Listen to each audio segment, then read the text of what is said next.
Alright everyone, listen up, because I have something important to tell you.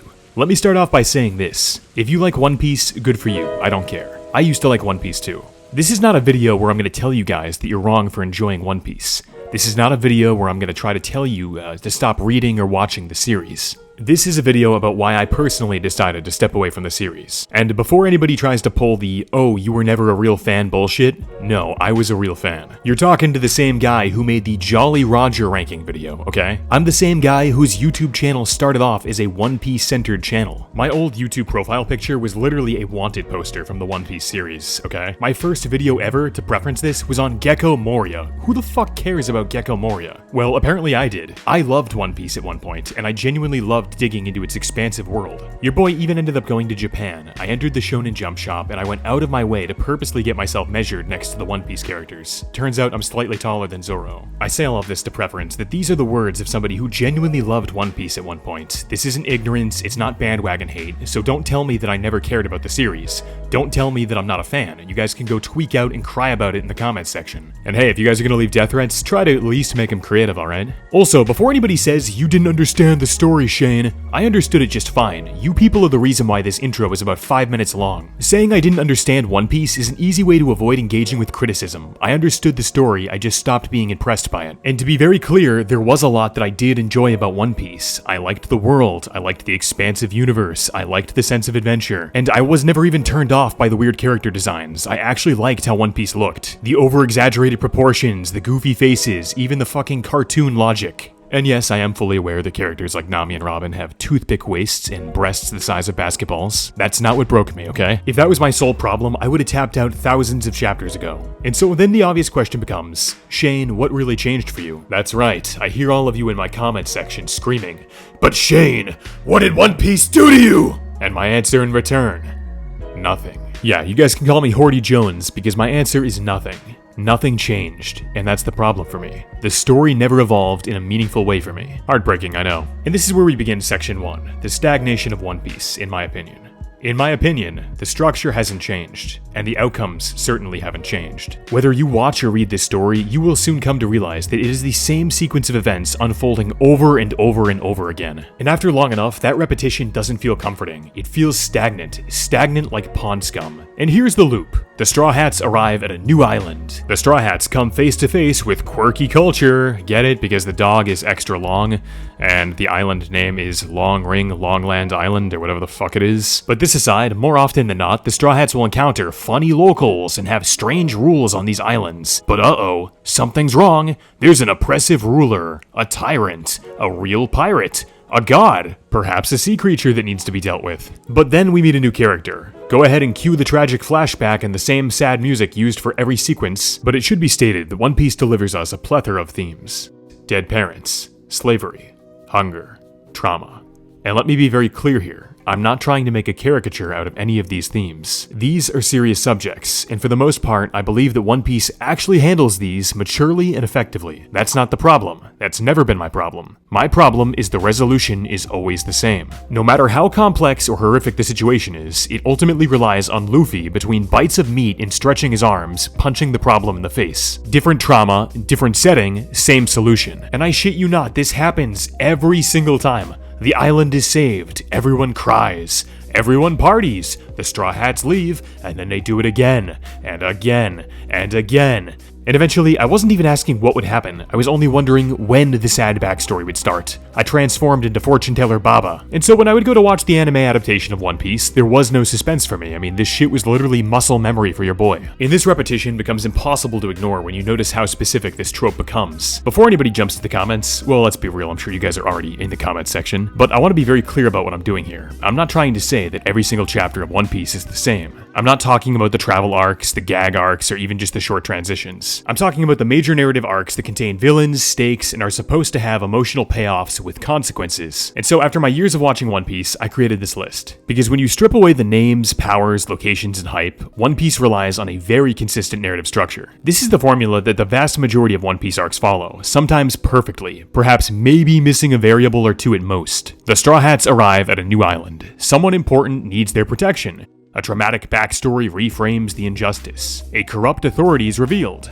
A larger power structure escalates the said conflict. There's a countdown to the disaster. Luffy clashes with a powerful authority figure, the crew leaves, and then the world reacts after the fact. Now this isn't just my opinion, this is a clear pattern that occurs time after time, and we should talk about where it applies. Looking back to the East Blue of what I would consider to be the prototype here, we can already see that the foundation is in place, with arcs like Shellstown, Orangetown, Syrup Village, the Baratier, Arlong Park. You have many of these same variables with the oppressed locals, the flashback trauma, tyrant authority, Luffy intervenes, and then the crew moves on. So you can clearly see that Oda has developed his foundation here, and then he tries to build upon this in the Alabasta saga, with Whiskey Peak, Drum Island, and of course Alabasta. And this is where the modern One Piece arc becomes unmistakable in my opinion. Vivi needs protection, Crocodile controls the system, there's a literal countdown bomb, the government fallout, the bounties increase, and from this point on, the structure becomes the default. With the Skypiea arc, it's the same structure with just a different coat of paint. We get both Jaya and Skypiea here, and it's a different setting with the same mechanics. We meet Konus, who of course needs the Straw Hats' help, we get Eneru acting as a false god, and then we get the historical flashback that is just reframing the injustices that are occurring, the ticking level island disaster occurring towards the end of the arc, as always, and then the crew leaves. So cosmetically, yeah, it's different because it's a sky island, but honestly it's just structurally identical. Then we move on to Water 7 and Enies Lobby. This arc doesn't break the formula, if anything I would say it perfects it. This is one of the best arcs in all of One Piece in my opinion. In these arcs, Robin is the person who's in need of protection, the world government is the chief antagonist, there's a countdown, the initiation of the Buster Call, we get a massive aftermath where everybody's bounty jumps significantly.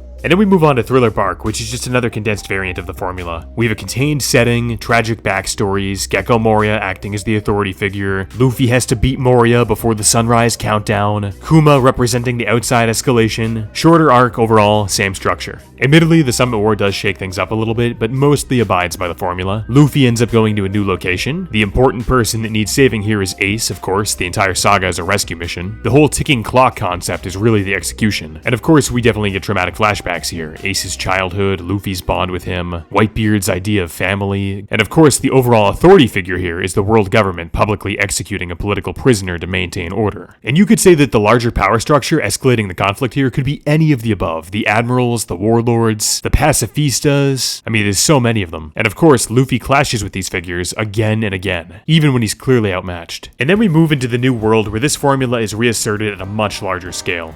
The Straw Hats arrive at Fishman Island, where of course, Shirahoshi needs protection. We get the status quo traumatic flashback involving deep historical trauma between Fisher Tiger and Otohime, the involvement of Hody Jones and the new Fishman pirates, just representing a corrupt inherited authority born out of hatred, and we get the form of the larger power structure looming through the world government and the racial hierarchy. We get the classic countdown with the Noah falling on the island. Naturally, Luffy beats Hody Jones, the crew leaves, the world reacts, and then Luffy's status escalates. Then we enter Punk Hazard. Once again, we get a new island, the children need to be saved, flashbacks through Caesar's experiments. The world government and Doflamingo's henchmen escalate the conflict. The poison gas creates a literal ticking disaster, Luffy clashes with Caesar, the crew leaves, and then we go to Dressrosa. And I'm sure you guys are getting the overall theme at this point, so I'm going to try to rapid fire through the next couple of these arcs. Dressrosa, protected figures, tragic flashbacks, false king, external power shielding him, the birdcage countdown, Luffy fights Dofi, massive world reaction. Move on to Zoe, oppressed people, historical trauma, imposed authority, the Yonko escalation with Kaido's crew, the annihilation threat of Zunisha, and then the crew moves on. Whole Cake Island, Sanji needs rescuing, we get an abusive backstory, we get more demonstrations of Yonko power from Big Mom and her crew, the countdown to the wedding, Luffy's clash with Big Mom, the escape, the global fallout. Wano, we have the oppressed nation, generational trauma, corrupt rulers like Orochi, Yonko escalation, the falling island countdown of Onigashima, Luffy fights Kaido, and then the world order shifts, everybody reacts, the Straw Hats leave, Egghead, Vegapunk and Bonnie need protection, traumatic backstory of Kuma, corrupt global authority, admirals and the elders escalate the conflict, the escape timer from Egghead Island, Luffy clashes with Kizaru, worldwide consequences. Now let's stop. Let that breathe for a second. Different arcs, different aesthetics, different characters, but the same structure. You don't have to agree with me. In fact, I don't even think all of these arcs are bad. Some of them are great, but once you see the structure, you can't unsee it. I'm not saying One Piece is bad. I'm saying it's predictable by design. Every arc starts to feel familiar, no matter how good it is. Different islands, different villains, different stakes. same pattern. And this carries us into section 3, another problem that I have with One Piece. It's never just about helping people with One Piece, it's always something grander, like saving a kingdom. It can never just be a random person. Take Vivi, for example. She's not just a girl in trouble, she's the princess, and her kingdom is under threat. And the Straw Hats have to save Alabasta by defeating Crocodile. Cool, it works. Luffy punches the problem in the face, and then we move on.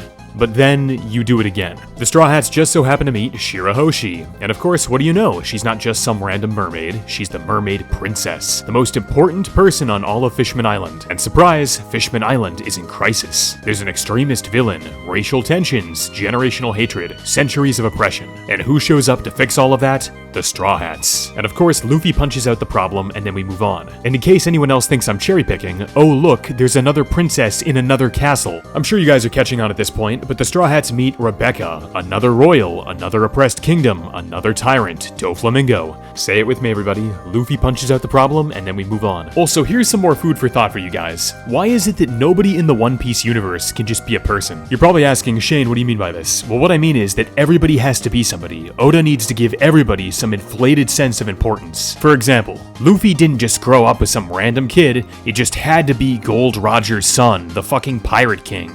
Because of course it was. And this isn't even the worst part. Luffy also grew up with Sabo, who I'm not exaggerating, is also born into nobility. He survives an incident that should have absolutely killed him, conveniently loses his memory, and then grows up to become the second in command of the Revolutionary Army. And we're all just supposed to accept this without thinking. But I'll come back to Sabo later because I have a whole section on him. But moving forward, Sanji just couldn't be a regular cook. His backstory with Zeph, oh clearly that wasn't good enough. It turns out that Sanji is a genetically enhanced royal prince from a bloodline of the evil Germa family. Yeah, this is really enhancing Sanji's character so much more. I'm so glad we did this. Also, look at Shanks. Shanks couldn't just be a strong pirate. Now his father has to be one of the 5 elders, therefore making Shanks royalty. Oh, but we can't forget that Shanks also has an estranged twin brother who just so happens to be a world noble. Why? Why couldn't Shanks just have a normal family? Do we even need to know Shanks' family? Seriously? Did Sanji really need a cyborg royal lineage? Was it necessary for Luffy to grow up with the king of the pirates' son? In my opinion, this isn't depth. I think it's an overconnection, and seriously, despite how big the One Piece world is, I think these overt connections make the world feel smaller. And to the One Piece fans defending this, ask yourself this.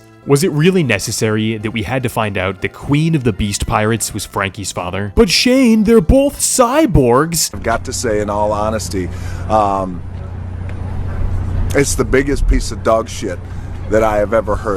I could have gone the rest of my life without knowing this. Everybody has to be connected in some weird, intricate way. It amazes me that Oda will tell us some useless piece of trash knowledge like this, but we get no information still after 25 plus years later about the Will of D, and we only get a tidbit of information about the Void Century, essentially confirming what we already knew, that it was a global war, and that the world government had erased history on purpose. Now, to all the One Piece fans here, I'm not trying to be pretentious, I'm just imploring you to acknowledge that as the story has gone on, more characters are revealed to be either royalty, the children of legends, connected to the world-shaping families, directly tied to the world government or the 5 elders in some way, and overall, as large as the One Piece world is, it becomes claustrophobic when every single character is connected to one another in some weird way like this. Everyone has to be super. And when everyone's super, no one will be. Alright guys, try to keep up with me for the next one here. Through time travel shenanigans, we get to meet Kozuke Momonosuke, who I will refer to as Momo, who turns out to be royalty, because of course he is. And once again, the Straw Hats have to overthrow the evil villain Kaido and restore his kingdom. And of course, the Straw Hats bring forth restoration by once again, Luffy punching out the problem and we move on. And it was at this point in the story, after Wano, that I completely checked out. Because the solution is almost always the same. Notice how I'm saying almost always the same. Oda dresses up this fine veneer of a different island, different costumes, and introducing a different villain each arc. But all of it, every single bit of it, serves the exact same narrative function. The only thing that ever changes in this story is the power label the story slaps on the antagonist. At first, it's, oh, we're just dealing with a marine captain or an average pirate. What are we gonna do? Oh, just get Luffy to punch it. Okay. And then it's, oh, this one's a warlord of the sea. All right, gotta be careful here. Just get Luffy to punch it in the face. Okay, and now we're at the point in the series where it's, oh shit, this is getting serious. We're dealing with the emperors now. This villain is stronger than all the previous villains combined. And the solution is still the same. Luffy punches it in the face. Now, I have a question for all the One Piece fans who are obviously seething in my comments section right now. Do you guys not realize that this is just a different island, different costumes, different villain, but it's the same narrative function, beat for beat, time after time? At this point in the series, Luffy could go Gear 5th, scream Gum Gum Galaxy Cluster, Elephant Nut Buster, Red Rifle Supernova Sloppy Toppy Attack! He could knock out all of the warlords, all of the emperors, every single admiral. He could collapse Marijois. He could beat the Gorosei's ass. Luffy could slap Eam off of his throne and then stretch his fist down into Gold D. Rogers' grave and grab his corpse and fucking strangle him. And you know what, guys? I would feel nothing. Because I already know how every fight in this story resolves. I don't even feel the escalation anymore. People act like raising the power ceiling automatically raises the narrative stakes. And this would almost be true if death actually existed in this universe, and I'll talk about that in full later. But I'm sorry guys, there's no amount of beautiful Toei animation and flashing colors that's gonna be a substitute for good writing. Luffy could scream his head off and throw the best punches in the universe. But if the arc isn't well written, then I'm not gonna be invested in the narrative. And when we talk about narrative, oh my god, One Piece has a pacing problem, and there is so much narrative padding that coats this series. One Piece doesn't just have slow pacing, it has hostile pacing. It took Moist Critical 5 years to finish this series, and he was watching it with one pace, which skips all of the filler. Your boy did not have that same luxury. I was never the same after the Davy back fight round 2. But in all seriousness, One Piece constantly stalls itself through contrivances that exist for one reason only: to delay progress. Uh-oh, Luffy is stuck in the pool at Arlong Park. Luffy gets swallowed by a snake in Skypiea and thinks he's inside a cave, because again, this main character has room temperature IQ. Oopsie, Zoro fell into the chimney.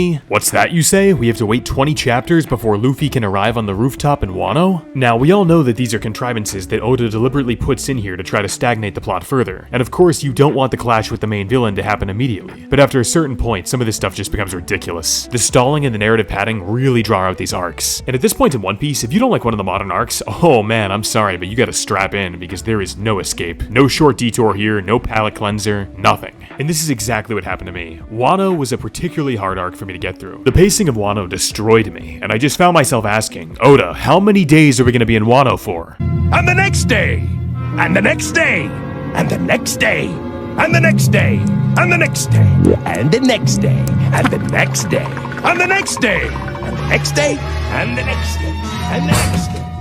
Now, I struggled getting through Wano, not because of the island itself, I actually thought that was pretty interesting, but I just really couldn't get behind Kaido. And unfortunately for me, I was stuck with this guy for fucking hundreds of chapters. Now, I don't like to use crude labels like this, so I'm not gonna say that Kaido is a stupid villain, but I would say that he is a little bit underdeveloped, maybe half-cooked. He doesn't really have a personality. I mean, we get a backstory with Rock's Big Mom, how he got his devil fruit, the rivalry with Odin, I think that was okay. And then we just spend hundreds of chapters on this. But a backstory does not equate to a personality. You can give this character all the lore in the world, and it doesn't mean that he's well written. When we boil Kaido down to his essence, what do we really take away from him? Well, we know he's strong. We know he's an alcoholic, and we know he wants to unalive himself. I mean, are we really describing one of the emperors of the sea or my stepfather? And all of these traits lead to one of the dumbest introductions for a character I have ever seen. Kaido is introduced to us as he attempts to unalive himself by jumping off of the Sky Island. Kaido in this chapter makes a big impact, both literally and metaphorically. And I'll be entirely honest with you guys, when I first saw this in the anime, I thought this was one of the most badass character introductions of all time. Sad to say this, but I specifically remember a younger version of myself tweaking out on the couch, being like, "Oh, I can't wait for the Straw Hats to take on Kaido. Oh my god." But then you think about this scene for any longer than 2 seconds and you realize how stupid it is. You realize, oh, Kaido is a Devil Fruit user. So let me ask you One Piece fans a very simple question.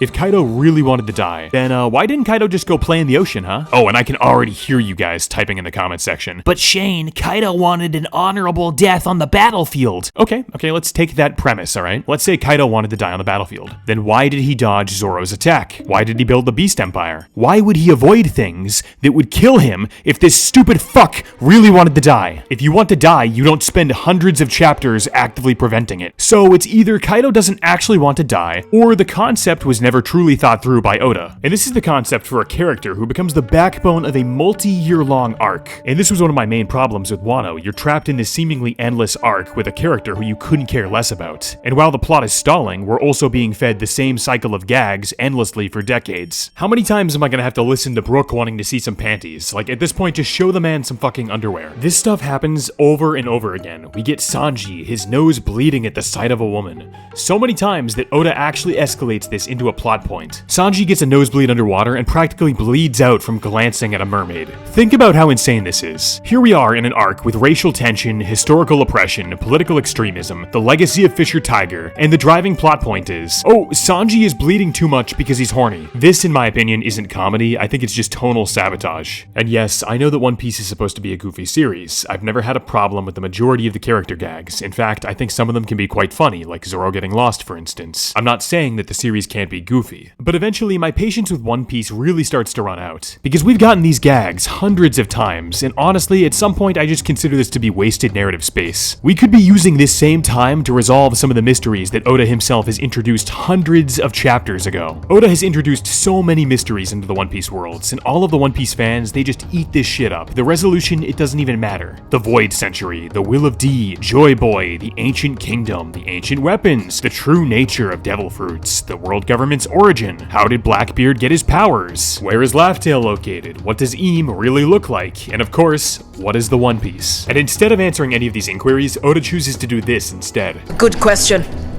For another time.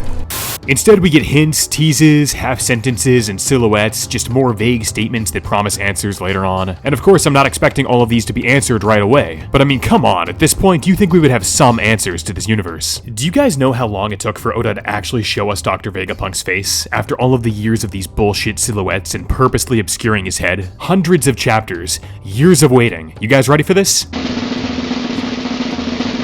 Was this design really worth over a decade of silhouette hype? Is there any real payoff from seeing this? Oda seems far more interested in setting up intrigue for his series than actually paying it off. And for every mystery that gets partially answered, we get 3 new ones dropped on us. We get so much world building in this series, so much lore density, and Oda excels at this. He does a great job. I don't think Oda is a bad author. All I'm asking for is a little bit of narrative closure here, because when everything's a mystery, nothing feels meaningful. And this brings me to my next critique. Oda tries to create a fake sense of meaning through urgency. The race against finality, or the ticking clock, is one of Oda's favorite tools. One Piece does this thing that I like to call Dragon Ball time. Remember when Frieza tells Goku, "The planet will explode in 5 minutes"? And then these 5 minutes proceed to turn into 20 episodes? Well, Oda does have his own version of this. And it's because so many of the arcs ended the same way, with either the Straw Hats escaping or winning, that Oda has to inject this artificial countdown so it feels as though we have some sort of urgency or stakes. Now, I'm going to be listing multiple examples of Oda using this narrative crutch, but I'm sure, just because of the sheer length and girth of One Piece,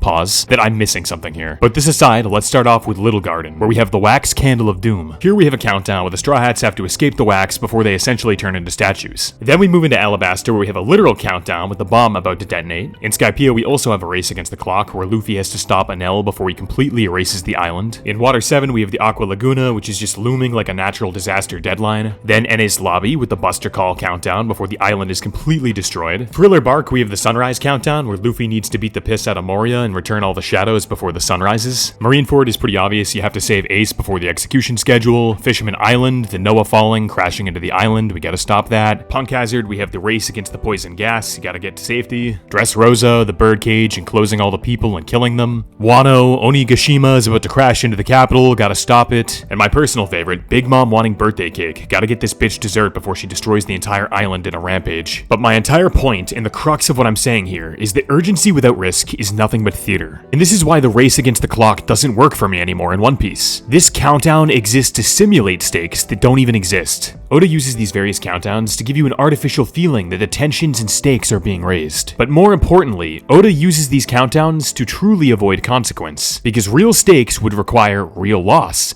and that's something that One Piece refuses to do. And this brings us to what is, in my opinion, the single most egregious, disgustingly narrative cowardly thing that Oda does in all of One Piece. Fake out deaths. This is not a nitpick. This is not a handful of mistakes. This is a pattern that is so severe throughout One Piece, it has deprived the series of all narrative tension. There are so many fucking meaningless characters in this series, and yet Oda refuses to kill any of them out of narrative cowardice. Oda wants you to feel as though these characters are dying without ever committing to them actually being dead.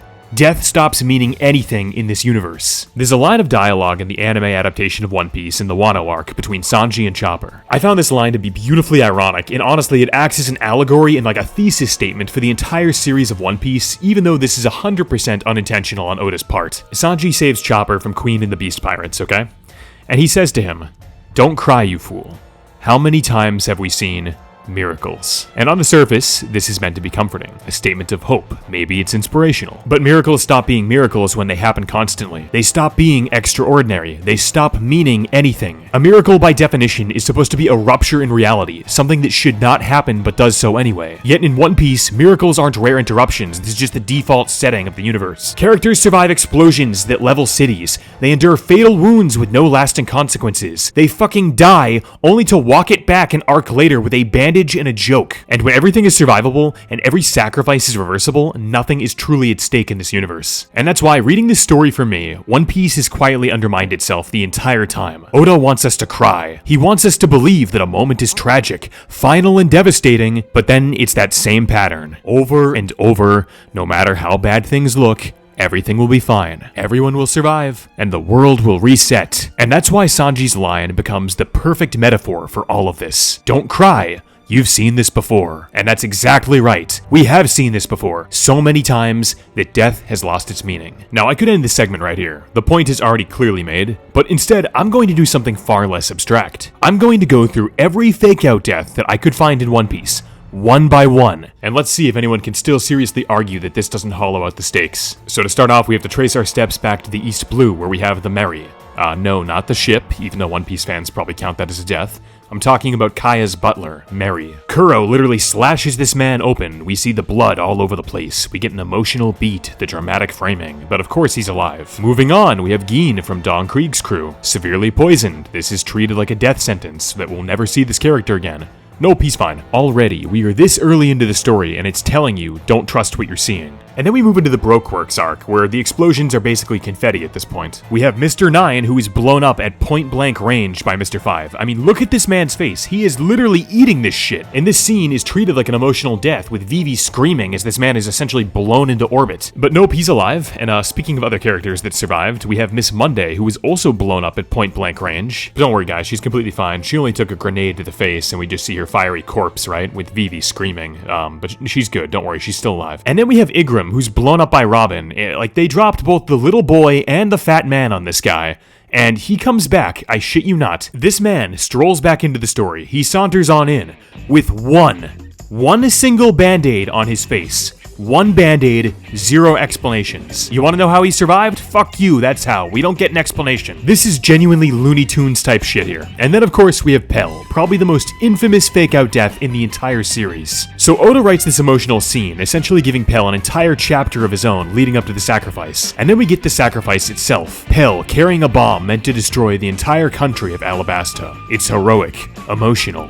We see the bomb go off, and this thing looks like a nuclear explosion. This bomb looks like something ripped straight out of the Subspace Emissary from Brawl. And Pell, after getting this emotional chapter leading up to his supposed death, he survives. Just somehow, don't even think about it, just turn off your brain and accept Oda's work, okay? And it was from this point on in One Piece where death became completely optional. And then moving on, we get Mr. 2, who fittingly has two fake-out deaths, one at the end of Alabasta and the second at Impel Down. But his second fake-out death is especially egregious. He's literally asked by Magellan, any last words? I don't know how anybody could defend this. I mean, the phrase any last words is universal language of storytelling, meaning this character is dead, except no, of course he survives, and then he fucking survives again, and then he survives again. And then at this point in the story, I don't even believe what I'm being shown. Then we move to Skypiea, where we meet Pagaya, Konis' father, who, in my opinion, gets one of the most absurd fake-out deaths in the entire series. This guy gets an entire death scene written out for him, where he heroically pushes his daughter out of the way, taking a fatal strike from Enel's lightning. It was an emotional and well-written scene, hit me right in the heart. And at the end of the arc, Konis tells the Straw Hats about Pagaya's passing. Chopper saying, "Don't tell me." Nami looking devastated. Konis on the brink of tears. Sanji looking distraught. Luffy's upset. But just then, Pagaya returns from the great beyond for Oda to break the fourth wall and for Pagaya to apologize for still being alive. You can't keep getting away with it! You can't keep getting away with it! I mean, this is Oda admitting he knows how ridiculous this is. And the sad thing is, this isn't even the only fake-out death in Skypiea. We get to see Bellamy about to be executed with his neck literally on the chopping block, but of course he shows up later, he's completely fine, so don't worry about it. And then we move on to Jaguar D. Saul. This is going to be controversial for you guys, because I know there are going to be some One Piece clowns that defend this. This is emotional manipulation without payoff. This is one of the most emotionally dishonest fake-out deaths in the entire series. Oda milks the hell out of this scene. Pages and pages, Robin crying, Saul telling her, "You have to live, Robin." I mean, and this is framed as a complete character death and foundational trauma for Robin. Except, fast forward hundreds of chapters later, Saul is alive. And I know some of you One Piece fans are going to try some retroactive justification talking about how Robin lost Professor Clover and her mother, so therefore it's completely fine because she still has a traumatic backstory, and that Oda actually wrote himself a way out with this because of the Ice Time Capsule attack, even though in reality Aokiji froze Saul with the attack Ice Time. But no, you don't get to do this. I mean, if you want death to matter in your universe, you don't take it back after you milk this shit for tears. Once again, this comes off as Oda trying to emotionally manipulate the audience without any real stakes being involved. Then we move on to Spondum. His spine is snapped, completely broken asunder, and simply put, this man should be dead, but he's not. Why? Oh, because nobody dies in One Piece, that's why. Then we move on to Thriller Bark, where we get Dr. Hogback, who is crushed by ores, a giant weighing hundreds of tons. He lives. Why? I don't know, because Oda refuses to commit to anything. And this is why I say death does not exist in this universe. We have characters with essentially zero narrative importance, and Oda makes these guys immortal. This character, Lakuba, that's right, he has a name. The pirate at the auction house who bites off his own tongue. It's horrific. It's shocking. And yet he's still alive. Like, Oda won't even kill the characters that don't matter. This shit is terrible. And then we move to Fishman Island, okay? We get Vanderdecken, impaled by a trident. He's alive. Then we get Mocha, okay? She is a child who is subjected to human experimentation. Eats a fuck ton of poisonous candy. It's treated like a tragedy, and then of course, she's fine. She's fine. Brownbeard, this special snowflake, gets 2 fake-out deaths. Also a side note, you know the fake-out deaths are getting bad when even minor characters, fucking nothing burger characters like this, have multiple fake-out deaths, only to later show up completely fine. Then we get to Whole Cake Island where we meet Charlotte Moscato, one of Big Mom's numerous kids that she's pumped out over the years. This man should be dead, flat out. Big Mom rips this man's soul out of his body, and we are told in the manga that he's dead. And this is framed as cruel, final, and irreversible. But then he's just fine, and of course we get no explanation. I mean, there's no lasting consequence, no visible damage, no narrative cost. I mean, this fuck just shows up and he's watching Vegapunk's broadcast casually. And as if this wasn't enough, there's also Charlotte Opera, and the less said about his character design, the better. But this character also has his soul drained by Big Mom, and we can't confirm 100% that he is alive, and we can't classify this 100% as a fake-out death, but I would bet you everything that I have in my bank account, which, to be fair, isn't that much, but I would still bet it that this man is alive. And then we get to the champion of fake-out deaths, Peckhams. This man deserves his own category as the king of fake-outs. He doesn't die just once, nor twice, but thrice. Shot repeatedly by Beiji. Completely fine. The second time, this man is shot again by Beiji, this time at point-blank range, off of a cliff, into the ocean as a devil fruit user. Still alive. The third and final time we see this guy, he's turned into a literal pincushion, and let's be honest, he's still alive. Until I see a corpse, a grave, and a funeral, I'm assuming he's alive. Now, I want to talk about Pound, because this fake-out death isn't annoying, it's just genuinely insulting at this point. Pound's entire character revolves around one thing, him never getting to love his own daughters. Never got to hold them, never raised them, never got to be a part of their lives. And so, of course, Oda tries to milk Pound like a cow, and in his final moments, he has Pound congratulate Chiffon on her wedding, and Pound accepts that his love will never be returned by his own daughter, because she never truly knew him. And this is framed as a tragedy, it's framed as final. We have Oven in the background like the Grim Reaper raising his blade to Pound's head. But then, Pound is alive. Like, this shit is ridiculous. It is emotional fraud. You don't get to build this entire tragedy around irreversible loss, milk these fucking tears, and then undo it without any consequence or care. And my question to the One Piece fans, when Oda pulls shit like this, why should I trust any emotional moment in this story? These fake-out deaths are so corrosive that they don't just cheapen death, they cheapen the overall emotion that I feel when I'm supposed to be reading or watching this story. I hate this fake-out death so much because it's not just simply a fake-out death, it's a fake tragedy. Pound reunites with Lola and Chiffon. Yay, all's well that ends well, happy, happy, happy, fuck you! And then we move on to Wano, and at this point, this stops being a character problem, and it just becomes a world problem. Like, nobody dies in this universe. Because in One Piece, not even the animals are allowed to die. In Wano, we see Kozuki Oden slice this massive boar cleanly in half. It's a moment of shock and a display of Oden's strength. And of course, you guys know where I'm going with this. The pig is completely fine. He comes back. He's rocking a couple stitches on him, looking like a football. You know what, Oda? I'll give you a get out of jail free card with this one because it's funny, but I mean, this is still ridiculous all the same. But this aside, Wano abuses even more fake out deaths. Warden Babanuki literally explodes himself from the inside out. He uses the self-destruct attack, and he's completely fine afterwards. Kinemon gets multiple fake-out deaths. He's impaled, he's beaten by Kaido. Oda fake kills this man again and again and again, and he's always fine. At a certain point, like, you just stop reacting. You just watch this shit and you're like, I don't even care. Orochi also got multiple fake-out deaths, with him being decapitated and burned. Both times, he's just fine. And in addition to Orochi, Kanjuro also got a fake-out death, just because why not? Now let's talk about Dr. Vegapunk. And yes, I know you guys are gonna be screaming in the comment section, Vegapunk was technically killed, okay? Kizaru put this man down, his body dies. Yeah, but here's the problem, guys. Vegapunk still isn't gone, because all the satellites still survive, his consciousness is backed up into Punk records, his knowledge, the thing that defines him, still exists. His mind lives on, even though his body was destroyed. And let's be honest, guys, Oda is 100% going to be putting Vegapunk's consciousness back into a body later on. So I'm gonna ask you guys what actually died here then, because it sure as fuck isn't the character, it's not his influence on the One Piece series, so we are left with zero consequences once again. But don't worry guys, Dr. Vegapunk will be revived soon, but until then you can enjoy Dr. Vegapants, a literal carbon copy of Dr. Vegapunk, except he wears panties on his head. Hilarious. Earlier One Piece faked deaths by saying, well actually they survived. And now, in the modern day of One Piece, we are still faking deaths by saying, but they died, but actually their mind lives on. It's a different method, but the same narrative cowardice. Oda always wants the emotional weight of death, while always giving himself an out. But after this many fake out deaths, my problem isn't who survived the story. It's that One Piece has taught me to not believe it when someone dies. One Piece has lost my trust. Every emotional moment in this story becomes nothing more than a sad performance rather than anything of lasting consequence. So at this point you may be wondering, okay Shane, well who actually does die in One Piece? Well, I'm gonna break it to you. The majority of deaths in this series occur in flashbacks. Flashbacks are where Oda is the most comfortable killing off his characters. Now almost every character of importance in this series is required to have a tragic flashback, and almost every tragic flashback requires that someone has to die. You want to talk about being formulaic, this pattern is impossible to ignore, and it applies to every single person in the Straw Hats.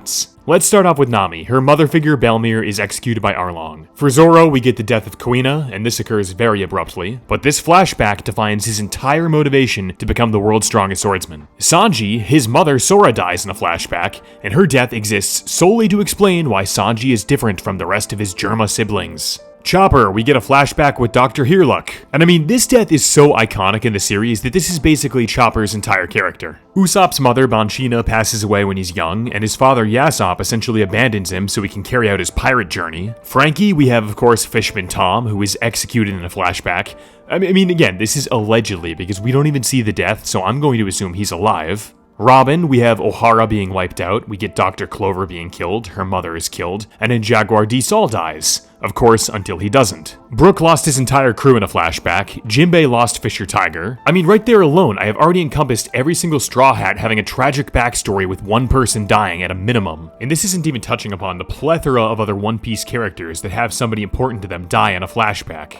Every single one of these deaths always happen before the story starts, or safely outside of the present timeline. Now let me be clear, I'm not saying that all flashback deaths are bad. I think they can be powerful, I think they can be effective, they can add depth to characters. But with this said, when every character goes through some version of the same emotional blueprint, this shit stops feeling organic. And each time the flashback begins, I'm no longer wondering what's going to happen, I'm just waiting to see who's eventually going to die. And once you've seen enough of this stuff, I mean, my emotional response just gets worn down to a nub. It becomes fucking dulled, okay? And it's not because the themes aren't serious. I've said this before.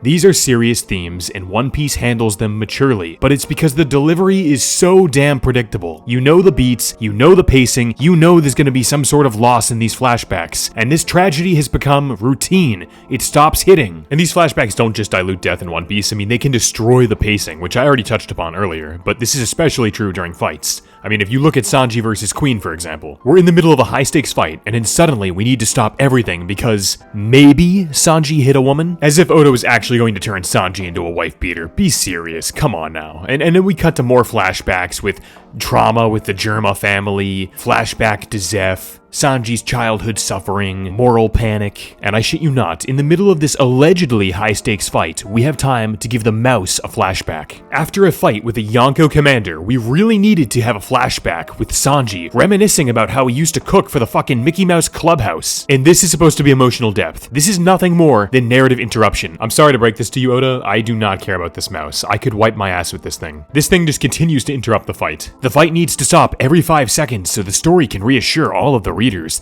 that Sanji is still Sanji. Instead of letting the fight actually play out, Oda feels the need to hit the brakes every 5 seconds, rewind, and explain the character to us again. These flashbacks are not being used to enhance the story in any meaningful way. It's nothing more than a crutch, and when you need to stop the fight 5 times over to re-justify a character we already understand, it becomes ridiculous. And at this point, you're probably all saying, okay, Shane, we get it, fake-out deaths suck, flashback deaths are formulaic, but surely some people die in the current storyline of One Piece, right? And yes, they do. But here's the catch. When these characters do die in the present, they're either 1, completely insignificant, or 2, emotionally disposable. And this brings us to the present-day deaths within the series, starting off with Higema, a mountain bandit from the first couple chapters of One Piece. This character was completely insignificant, he was taken out by the Lord of the Coast within the first couple chapters of One Piece, and I think it's fair to say that nobody gives a fuck about him. And then we have Mr. 11, who we know literally nothing about except for the fact that 1, he's dead, and 2, he worked for Baroque Works at some point. So, great start to the list here. Then we get Ashura Doji. Yeah, this character fucking sucks, man. Like, I was watching the Wano arc, and I genuinely had to ask myself, am I really watching One Piece, or is this my 600-pound life? This man is not raiding Onigashima. This man is raiding the fucking ice cream truck. Oda wants me to feel the emotional weight of Ashura Doji's death, but the only weight I'm feeling is strictly gravitational from his fat ass. Ashura Doji's introduced, and he's around, like, just long enough for you to remember his fucking name. I mean, he just shows up, he grunts, he drinks, he's sad about Odin, and then he dies. And in the story, it's like, oh, well, somebody died, so you have to be emotional.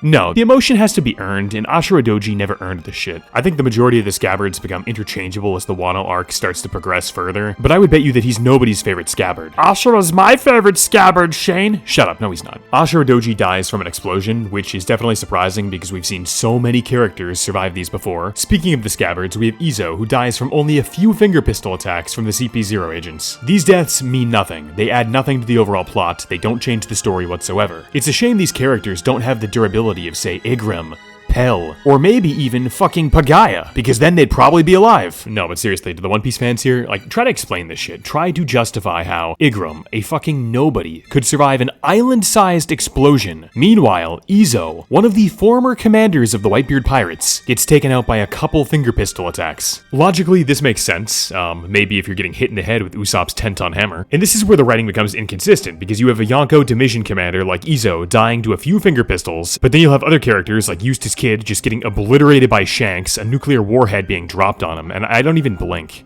One Piece has made death so arbitrary that I no longer trust it even when the story asks me to. But this aside, we have other characters that die, like Monet, the bird woman from Punk Hazard, and, you know, let's be honest, why would I care about this big bird looking bitch? Then we have Pedro. Oh wait, no, that's not Pedro, that's Absalom. He's the invisible sex pervert. He dies, why the fuck would I care about him? Then we do get to Pedro's death, and Pedro explodes himself, accomplishing essentially nothing except for trying to free the Sunny. And this is a character that in real time the Straw Hats met about only a week ago. And then we get this emotional camera pan with all of the Straw Hats reacting to Pedro's death. But I mean, as for me, guys, I'm sorry. Like, we barely knew anything about this character. He comes in, he fucking Chaosu's himself, and that's it. But moving on, we do get the deaths of both Kanjuro and Orochi towards the tail end of the Wano arc, but because these characters were both given multiple fake-out deaths, it really took the wind out of my sail. So inevitably, when these characters did die, I wasn't even sure if it was finalized or not, or if it was just another fake-out death. But moving on, we do get Saturn's death, and you would think this one would matter because he's one of the Gorosei, one of the highest authorities alive in the entire One Piece series. But emotionally, I mean, who the fuck cares? We spend thousands of chapters with this guy, watching him sit around, we don't know him, he's never humanized or explored in any meaningful way. So when you put his death in a series that has trained me over and over again not to trust death when it happens, I don't feel any sense of shock, I don't get catharsis out of watching him die, I don't feel any loss, I don't feel the relief, I just move on. But I want to be very clear about something, I do think there are deaths in One Piece, in the current storyline, outside of flashbacks, that do work, and I want to give Oda credit for this. For example, Yasui's death in Wano, I would consider this to be a good death. It's public, it's humiliating, it's deliberate, he goes out protecting others. And this death has meaning. I just wish we had more time with this character so I could appreciate him more. But this death reinforces themes throughout the entire arc of Wano. It leaves a scar in the readers. The only problem here is it's isolated, and once again, we don't get a ton of time with this character. Speaking of good deaths, Whitebeard. Whitebeard's death is incredible. I think it's one of the best scenes in One Piece.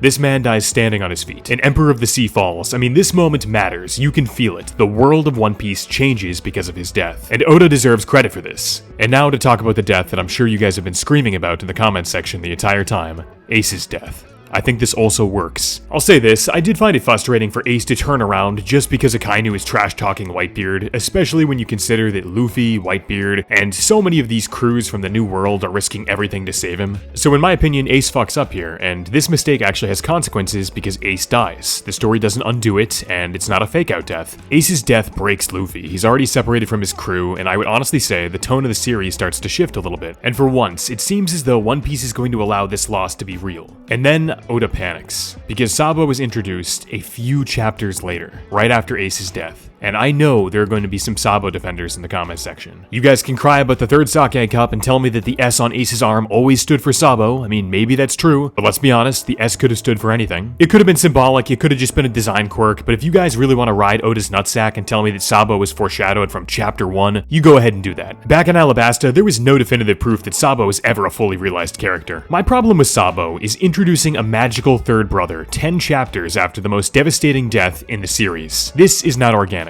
In my opinion, Sabo's appearance in One Piece has always been reactive. He's always felt like a replacement for Ace, and let's be real, functionally he is. He has the same role, the cool older brother. He serves the same emotional function for Luffy. He eats the same devil fruit as Ace, the Marimara no Mi, because of course he has. You dye this man's blonde hair black, and he's Ace 2.0. And the amnesia, oh my god, this is complete bullshit. I'm gonna borrow a quote from my boy Corcus and just say, this is a load of crap straight out of the horse's ass. It's a narrative contrivance to explain why a character never existed, until the story needed him to, of course. Sabo forgot everything, up until the exact moment Ace dies, of course, and then he suddenly remembers.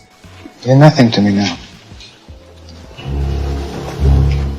You're not a brother, you're not a friend. I don't want to know you or what you do.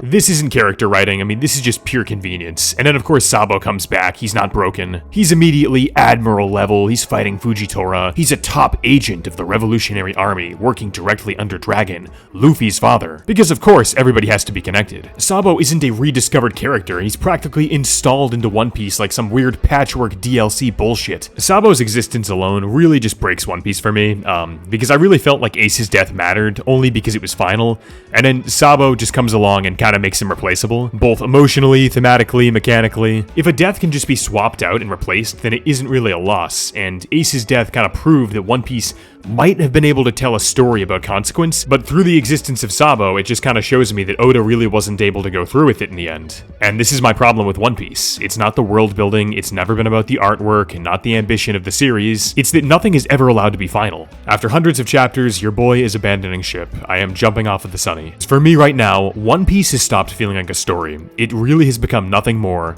than a system of formulaic arcs, padded pacing, artificial urgency, fake stakes, reversible death, and characters frozen in place. To be very clear, I don't hate One Piece. I'm walking away from One Piece, not out of anger, but I'm dropping this because I realized I was watching the same story on an endless loop. But if you guys liked the video, I would appreciate it if you could like and subscribe. Otherwise, I'm going to give you guys a 10-minute flashback explaining why you should have. All jokes aside, everybody, stay safe, stay healthy, take care, and I'll see you with a new Berserk video soon.